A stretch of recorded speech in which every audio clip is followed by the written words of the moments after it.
Chilli powder ಸಖತ್ ಖಾರ ಬಣ್ಣ ಮತ್ತು ರುಚಿ ಆಚಿ ಚಿಲ್ಲಿ ಪೌಡರ್. ಮತಪಟ್ಟಿ ಪರಿಷ್ಕರಣೆ ಪಾರದರ್ಶಕವಾಗಿರಲಿ ಅಂತ ಅಧಿಕಾರಿಗಳಿಗೆ ಸೂಚನೆ ನೀಡಲಾಗಿದೆ. ಲೋಪ ಇರಕೂಡದು. ವಾರ್ಡ್ವಾರು ಮತಪಟ್ಟಿ ತಯಾರಿಕೆ ಸಭೆಯಲ್ಲಿ ರಾವ್ ಅವರು ತಾಕೀತು ಮಾಡಿದ್ದಾರೆ.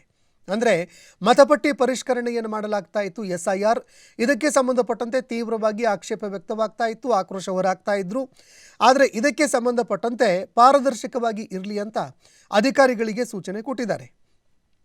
GBA ವ್ಯಾಪ್ತಿಯ ಚುನಾವಣೆಗೆ ಮತದಾರರ ಪಟ್ಟಿ ತಯಾರಿಸುವ ಪ್ರಕ್ರಿಯೆ ನಿಯಮ ಅನುಸಾರ ಹಾಗೂ ಪಾರದರ್ಶಕವಾಗಿ ನಡೆಸಬೇಕು ಅಂತ GBA ಮುಖ್ಯ ಆಯುಕ್ತ ಮಹೇಶ್ವರ್ ರಾವ್ ಅಧಿಕಾರಿಗಳಿಗೆ ಸೂಚನೆ ಕೊಟ್ಟಿದ್ದಾರೆ.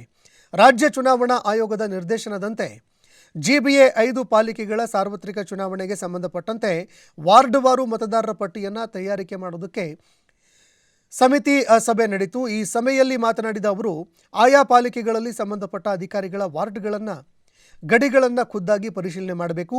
ಗಡಿಗಳಲ್ಲಿ ಯಾವುದೇ ರೀತಿಯ ಗೊಂದಲಗಳು ಉಂಟಾಗಬಾರದು. ಅಂದರೆ ಆ ಗಡಿಯಲ್ಲಿದೆ, ಯಾರ್ಯಾರಿಗೆ ಎಷ್ಟೆಷ್ಟು ಗಡಿಯ ಆ ಒಂದು ಪ್ರದೇಶವನ್ನು ಕೊಟ್ಟಿದ್ದಾರೆ, ಅದರ ಗಡಿಯನ್ನು ಅಂದರೆ ಲಿಮಿಟ್ಸ್ ಏನಿದೆ ಅದನ್ನು ಅಧಿಕಾರಿಗಳೇ ನಿರ್ಧಾರ ಮಾಡಬೇಕು.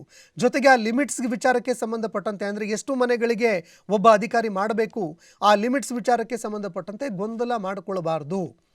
ಹಾಗೆ ಅಧಿಕಾರಿಗಳು ಒಬ್ಬರ ಜೊತೆಗೆ ಒಬ್ಬರು ಸಮನ್ವಯತೆಯನ್ನು ಕಾಯ್ದುಕೊಂಡು ಪಾರದರ್ಶಕವಾಗಿ ಮಾಡಬೇಕು ಅಂತ ಹೇಳಿದ್ದಾರೆ. ಜೊತೆಗೆ ಮತದಾರರ ನೋಂದಣಾ ಅಧಿಕಾರಿಗಳು ಚುನಾವಣಾ ಕಾರ್ಯಗಳಿಗೆ ಪ್ರತಿದಿನ 2 ರಿಂದ 3 ಗಂಟೆಗಳನ್ನು ಮೀಸಲಿಟ್ಟು ಕಾರ್ಯನಿರ್ವಹಣೆ ಮಾಡಬೇಕು ಅಂತ ಅವರು ಅಧಿಕಾರಿಗಳಿಗೆ ಸೂಚನೆ ಕೊಟ್ಟಿದ್ದಾರೆ. ನೋಂದಣಾ ಅಧಿಕಾರಿಗಳು ಅಂದರೆ ಕಂದಾಯ ಅಧಿಕಾರಿಗಳು ಆಸ್ತಿ ತೆರಿಗೆ ಸಂಗ್ರಹದ ಜೊತೆಗೆ ಚುನಾವಣಾ ಕಾರ್ಯಗಳಿಗೂ ಕೂಡ ಆದ್ಯತೆ ಕೊಡಬೇಕು. ಯಾವುದೇ ಲೋಪದೋಷಗಳು ಉಂಟಾಗದಂತೆ ಪಟ್ಟಿಯನ್ನು ತಯಾರಿಸಬೇಕು ಅಂತ ಅವರು ಸೂಚನೆ ಕೊಟ್ಟಿದ್ದಾರೆ.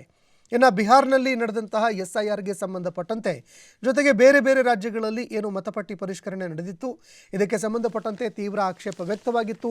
ಕಾಂಗ್ರೆಸ್ಸು ಇದಕ್ಕೆ ಸಂಬಂಧಪಟ್ಟಂತೆ ವೋಟ್ ಚೋರಿ ಅಂತ ಆಕ್ರೋಶ ಹೊರಹಾಕ್ತು. ಆದರೆ ಈಗ ಈ ಒಂದು ಮತಪಟ್ಟಿ ಪರಿಷ್ಕರಣೆಯಲ್ಲಿ ಯಾವುದೇ ರೀತಿ ಗೊಂದಲಗಳು ಉಂಟಾಗಬಾರದು ಅಂತ ಅಧಿಕಾರಿಗಳಿಗೆ ಸೂಚನೆ ಕೊಟ್ಟಿದ್ದಾರೆ. ಆದರೆ ಯಾವ ರೀತಿಯಾಗಿ ಮತ ಪರಿಷ್ಕರಣೆ ನಡೆಯುತ್ತೆ, ಗೊಂದಲಗಳು ಉಂಟಾಗದಂತೆ ಮತ ಪರಿಷ್ಕರಣೆ ಮಾಡ್ತಾರಾ ಅನ್ನುವಂಥದ್ದನ್ನು ಕೂಡ ನಾವು ಕಾದು ನೋಡಬೇಕಾಗುತ್ತೆ.